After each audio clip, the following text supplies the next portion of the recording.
In 1996, 14-year-old Jeffrey Klungness vanished from his home in Bonney Lake, Washington. For nearly 3 decades, his fate remained a mystery. But now, the case is finally closed.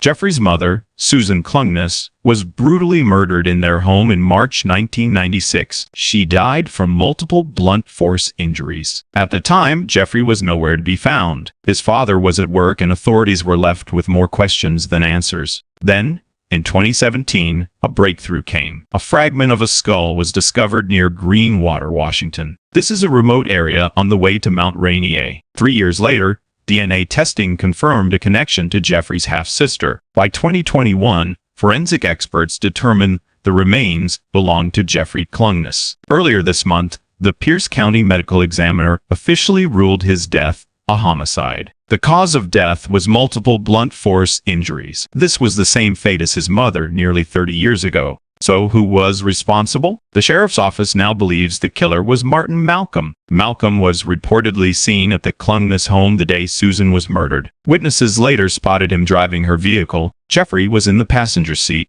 Malcolm was no stranger to crime. Back in 1980, he was convicted of second-degree murder for stabbing his wife to death. He was also convicted of 2 counts of first-degree assault. He served 12 years in prison. After his release, he crossed paths with the Klungness family through their church. He worked as a handyman. But Susan had concerns. She felt he was overstaying his welcome. She was also uncomfortable with his growing relationship with Jeffrey. Just weeks after the murders, Malcolm was convicted of taking a motor vehicle without permission. This was a Class C felony. However, he was never charged in Jeffrey's case until now. Authorities say if Malcolm were alive today, he would face charges for Jeffrey's murder. But justice will never be served. Malcolm died in 2022 in Thurston County, Washington. After 28 years, the case is finally closed. But for those who knew Jeffrey, the pain remains.